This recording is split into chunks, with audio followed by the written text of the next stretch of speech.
ब्रह्मा जी ने जब सृष्टि का निर्माण किया तब वो अपने काम से काफ़ी खुश हुए थे, क्योंकि हर प्राणी अपने जीवन के दरमियान काफ़ी खुशी से जीता था, सिवाय मनुष्य के। मनुष्य अपने जीवन में कभी खुश नहीं रहता था। ब्रह्मा जी ने उसके लिए जीवन में अनगिनत खुशियां दी थीं, फिर भी मनुष्य उन खुशियों की कद्र नहीं करता था।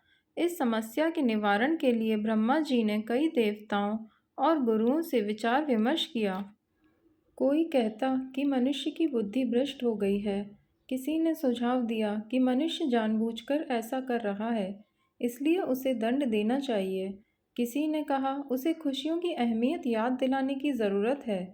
यह आखिरी वाला सुझाव ब्रह्मा जी को काफ़ी पसंद आया।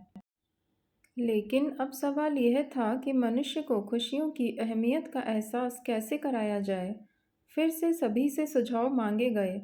सब ने सहमति से यह तय किया कि मनुष्य को जो खुशियाँ बेहद आसानी से मिलती हैं, उसे कठिन तपस्या और परिश्रम के बाद मिले, ऐसा कुछ किया जाए।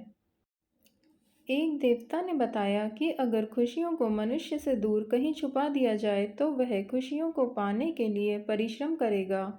तब उसे खुशियों की सही अहमियत पता चलेगी। अब सब इस बात पर विचार करने लगे कि खुशियों को आखिर छुपाया कहाँ जाए। एक देवता ने ब्रह्मा जी को सुझाव दिया कि खुशियों को जमीन के अंदर दफना दिया जाए। ब्रह्मा जी ने कहा कि मनुष्य बहुत ही चतुर है, वह जमीन खोदकर खुशियों को निकाल लेगा। दूसरे देवता ने खुशियों को समुद्र के पानी में छुपाने का सुझाव दिया। ब्रह्मा जी का कहना था कि मनुष्य गोता लगाकर उन खुशियों तक पहुंच जाएगा। आखिर ब्रह्मा जी के दिमाग में ही एक विचार आया। उन्होंने खुशियों को मनुष्य के ही अंदर छुपाने का तय किया। ब्रह्मा जी जानते थे कि मनुष्य चाहे जितना बुद्धिमान क्यों ना हो, वो खुशियों को सारी दुनिया में खोजेगा, लेकिन अपने अंदर कभी नहीं झांक कर देखेगा।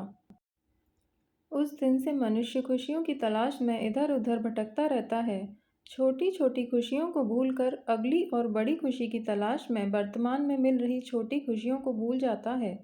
सबसे ज़्यादा महत्वपूर्ण वह बाहरी वस्तुओं में खुशियाँ तलाशता है, जबकि सच्ची खुशी उसको उसी के भीतर मिलेगी, इस बात को वह भूल चुका है।